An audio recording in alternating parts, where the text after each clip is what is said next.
Matka care of Srikalahasti పుణ్యక్షేత్రంలో ఈ మాట వినేందుకు ఇబ్బందిగా ఉన్నా ఇది వాస్తవం. నిత్యం వేలాది మంది భక్తులతో కిటకిటలాడే శ్రీకాళహస్తిలో నిఘా కొరబడింది. అధికార యంత్రాంగం అండదండలతోటి అసాంఘిక కార్యక్రమాలకు అడ్డాగా మారింది. వెలుగు చూస్తోన్న నేరాలు, నమోదవుతోన్న కేసులే ఇందుకు సాక్ష్యంగా నిలుస్తున్నాయి.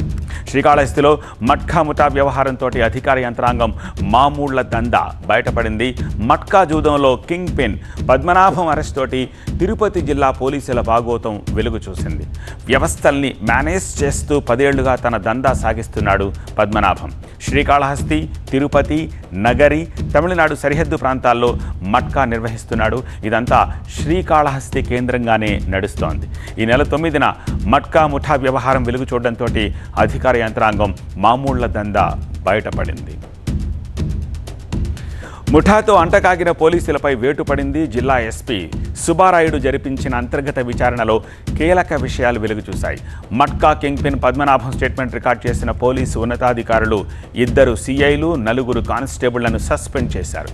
Srikalahasti 1 town CI Prakash Kumar, Puthalapattu CI Gopi, Srikalahasti DSP ఆఫీసులో పనిచేస్తున్న కానిస్టేబుల్స్ ప్రవీణ్, హేమాద్రి, ప్రతాప్, క్రాంతి కుమార్లను సస్పెండ్ చేశారు.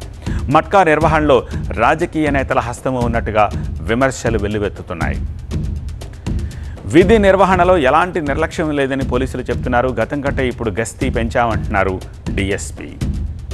షాప్స్ ఎక్కడ దాకా పర్మిషన్ ఇచ్చారు, ఎన్ని గంటలు పర్మిషన్ ఇచ్చారు, అక్కడ దాకా ఖచ్చితంగా ఓపెన్ చేసుకోవాల్సిందే.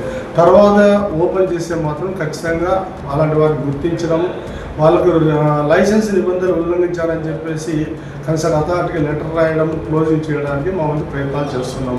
రాత్రిపూట అయితే ఎట్టి పరిస్థితులు కూడా 10-10:30 వరకు లాస్ట్, అంటే అన్ని ఎస్టాబ్లిష్మెంట్స్ కూడా మేము లాస్ట్ ఆ టైం లోపల క్లోజ్ చేసుకోవాలని చెప్పాము. అది కంటిన్యూ జరుగుతుంది.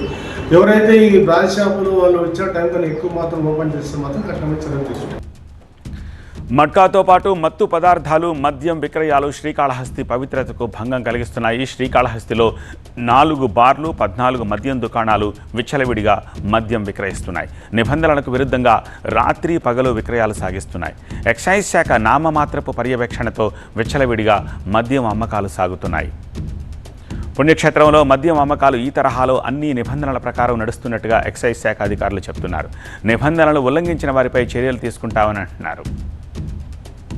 ఈ ఎక్సైజ్ సిబ్బంది కొంతమంది ఈ మామూలుకు అలవాటు పడి ఈ ఎర్లీ మార్నింగ్ బిఫోర్ 5 o'clockకి మద్యం అమ్మకాలు జరుగుతున్నా కూడా పట్టించుకోవడం లేదని, రెండోది మిడ్నైట్న కూడా కొన్ని షాపుల్లో నుంచి అక్రమ మద్యం అమ్ముతున్నా కూడా పట్టించుకోవటం లేదనేది కొంతమంది స్థానికులు వాదిస్తున్నట్టు వాదన. వాటి మీద మీరే ఉన్నారు. అది ఏం లేదండి. మేము ఎక్సైజ్ అయ్యే ద్వారా before timings, after timings everyday విజిలెన్స్లో తిరుగుతూనే ఉంటాము, పెట్రోలింగ్ చేస్తూనే ఉంటాము అందరమే. సో అవి కంప్లైంట్స్ వస్తే మాత్రం మా దృష్టికి తీసుకొని వస్తే ఎనీ టైం మేము యాక్షన్ తీసుకోవడానికి సిద్ధంగా ఉన్నాము.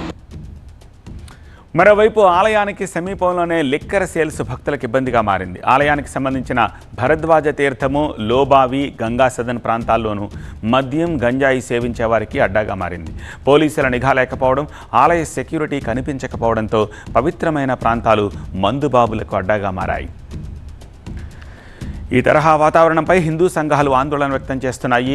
యువతను మట్కా ఏజెంట్లు అట్రాక్ట్ చేస్తున్నారంటూ మండిపడుతున్నాయి. తమిళనాడు నుంచి వస్తోన్న మట్కాను అడ్డుకోవాలని డిమాండ్ చేస్తున్నాయి. ధార్మిక సేవలో, పుణ్య కార్యక్రమాల్లో పాల్గొనాల్సిన యువత ఈ మట్కా జూదం కింగ్ పిన్లు ఇచ్చే వసూళ్లకు, కమిషన్లకు ఆశపడి ఏజెంట్లుగా మారుతున్నారు. వారి భవిష్యత్తు, అలాగే కుటుంబ పరిస్థితులను, కుటుంబ సంప్రదాయాలను, కుటుంబాన్ని నాశనం చేస్తున్నారు. కింగ్ పిన్లు ఎవరైతే ఉన్నారో ఈ మట్కా జూద నిర్వాహకులు, వీరు సామాజికంగా, ఆర్థికంగా వెనుకబడిన బీసీ, ఎస్టీ, ఎస్సీ వర్గాల ప్రజలు ఏ గ్రామాల్లో అయితే నివసిస్తారో వారిని టార్గెట్ చేసుకుంటారు. రాత్రికి రాత్రే తక్కువ డబ్బుతో కోటీశ్వరులు కావచ్చు అనే భ్రమలు కలిగించి వారి రెక్కల కష్టాన్ని దోచుకుంటున్నారు. పవిత్ర పుణ్యక్షేత్రంలో మత్తు పదార్థాలకు చెక్ పెట్టాలని భక్తులు కోరుతున్నారు. మరి పద్మనాభం అరెస్ట్ తోటైనా మట్కాకు చెక్ పడుతుందా? చూడాలి.